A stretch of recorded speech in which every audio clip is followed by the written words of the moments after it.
Oi, meu nome é Ana Beatriz, eu sou do grupo 2 e hoje a gente vai apresentar sobre a civilização antiga da Mesopotâmia. Bom, para começar a falar da Mesopotâmia, é importante primeiro entender o que ela foi e sua geografia. A Mesopotâmia não era um país único, mas sim uma região com várias civilizações independentes entre si.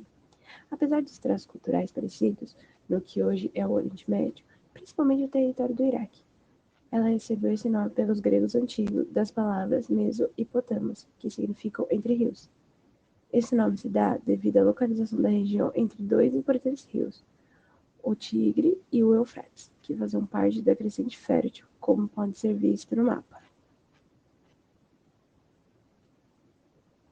Esses rios, juntos com o solo muito fértil da região, foram fatores essenciais para os povos pré-históricos se sedentarizarem na região e formarem as primeiras civilizações mesopotâmicas, essas que foram os sumérios, assírios e babilônicos, acádios, elamitas e caldeus, sendo mais comuns o foco nos três primeiros citados.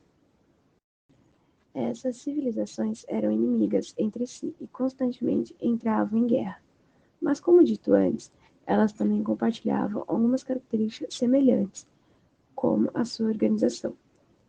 Em um sistema de casta, onde a pessoa não mudava de forma alguma de sua posição social de nascimento, a pirâmide da Mesopotâmia pode ser definida pelo rei e sua família, os sacerdotes e os funcionários do governo, como militares e escribas, no topo, e os comerciantes, artesãos e poucos escravos que viviam na região em sua base. Toda essa organização social se reflete na política mesopotâmica. Afinal, por que os sacerdotes teriam tamanha importância na pirâmide? Bom, para responder isso, precisamos voltar aos tempos mais primitivos. No começo da Mesopotâmia, a política era controlada pelos sacerdotes. O povo, que era reunido em pequenas aldeias agrícolas, consideravam os deuses os seres mais importantes, o que, consequentemente, também transformou os sacerdotes nas figuras centrais das regiões. Esse formato governamental prevaleceu até que as mudanças climáticas influenciassem a sua mudança. Como dito antes, a Mesopotâmia ficava em uma região entre os rios Tigre e Eufrates. Acontece que próximo a esses rios existiam montanhas que descongelavam após o inverno, e essas montanhas causavam enchentes às aldeias que eram agrícolas. Para que a agricultura continuasse produzindo alimentos adequados, os moradores tiveram que começar a irrigar as plantações. Porém, a irrigação exigia uma quantidade considerável de mão de obra em sua construção e manutenção. Essa organização de trabalho exigia uma liderança inteligente, e, embora os sacerdotes fossem homens capazes, eles agora precisavam de ajuda de um líder secular para orientar o trabalho. Esse líder secular era chamado de Lugal, ou o Homem Forte. Ele supervisionava a administração da cidade, e isso foi muito conveniente para os sacerdotes voltarem a ficar totalmente envolvidos no culto aos deuses. Com o passar dos tempos, gradualmente os lugares foram se tornando os reis poderosos que governavam as suas respectivas regiões, estabelecendo o topo da pirâmide social junto com os sacerdotes e consolidando a forma governamental que seguiria pelo resto da história da Mesopotâmia, não só em uma, mas em várias, se não todas, regiões. Essa forma era uma monarquia teocrática, isto é, o poder era passado de pai para filho e o rei estava ali governando não só como uma maior autoridade no político, mas também no religioso. Os mesopotâmicos comuns consideravam o rei, antes um líder secular escolhido diretamente pelos sacerdotes, como o representante do deus patrono da cidade, o supervisor do deus na terra, por assim dizer. Assim, a política e a religião eram totalmente associadas e estavam na mão de um único rei, fazendo também com que a Mesopotâmia tenha sido a provável vitória do que podemos chamar hoje como o Estado centralizado e realeza desenvolvida. Além dos seus deveres religiosos, era esperado que um rei protegesse sua cidade e proporcionasse lei, ordem e justiça e fosse presente para seu povo, especialmente os órfãos e as viúvas. Podemos ver isso principalmente a partir do tão famoso Código de Hammurabi, um dos primeiros códigos de leis escritos da história que pregavam que as coisas deveriam ser punidas a partir do nível da sua gravidade, ou mais popularmente falando, olho por olho, dente por dente. Além dos reis e sacerdotes, os funcionários do governo também faziam um papel de destaque na política. O exército defendia a cidade e partia em campanhas militares quando a cidade precisava de mais terras ou recursos hídricos, assim como os escribas, um dos cargos de maior prestígio, que trabalhavam registrando eventos, os dízimos e as transições dos agricultores, por exemplo. É importante também ressaltar o papel da mulher no campo político. Elas não eram consideradas herdeiras do rei, mas acontece alguns casos em que mulheres foram registradas tendo governado algumas das cidades-estados, mesmo que temporariamente. As mulheres também poderiam seguir o caminho de sacerdotisas, sendo intermediária com as deusas femininas. Inclusive, esse era um dos caminhos que elas mais seguiam, se não o casamento ou a prostituição. Enfim, desde a organização geográfica, nós estamos ouvindo sobre agricultura, mas ela era realmente tão importante assim para a sociedade mesopotâmica? A resposta é definitivamente sim. Assim como na consolidação política, a agricultura, como em outras sociedades, também serviu para a consolidação econômica da Mesopotâmia.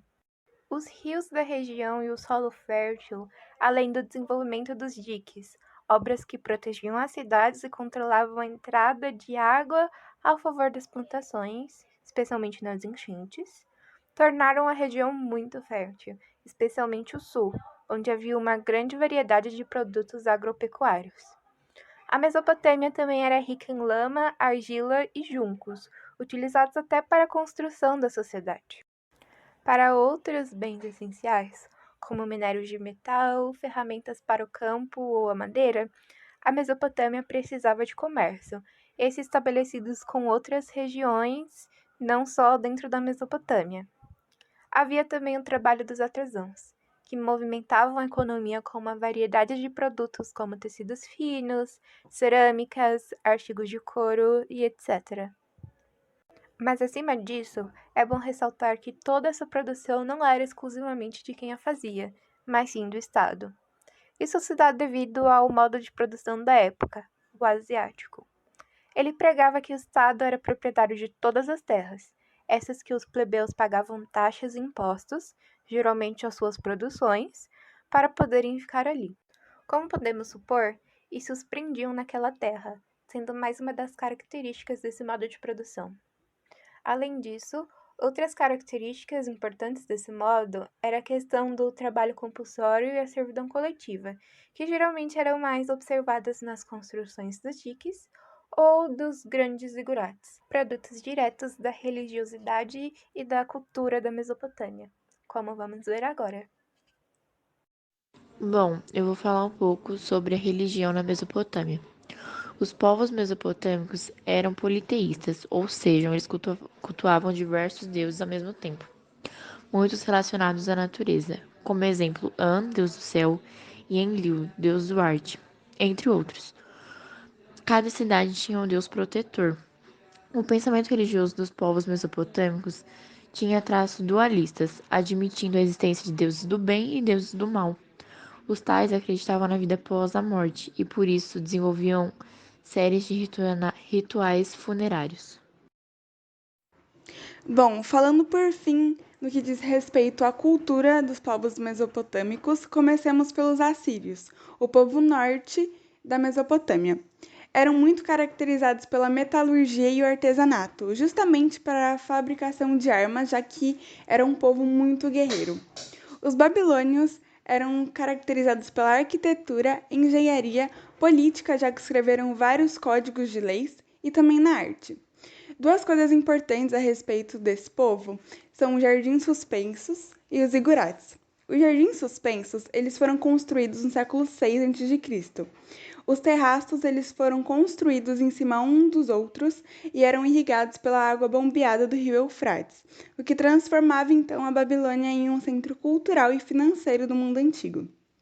Os zigurates são elementos muito característicos também. Em diversas cidades, o templo de Deus que defendia a região compreendia um zigurate, que é uma construção formada por uma série de plataformas sobrepostas em cima uma das outras, a quais havia um santuário em cima. Os sumérios eram muito caracterizados pelo artesanato, principalmente por conta da criação da roda, que é um objeto muito revolucionário, a escrita cuneiforme e também os ritos de astronomia. A Mesopotâmia é repleta de informações.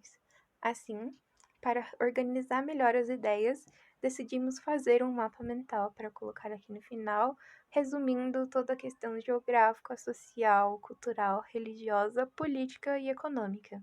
E assim, finalizamos essa apresentação.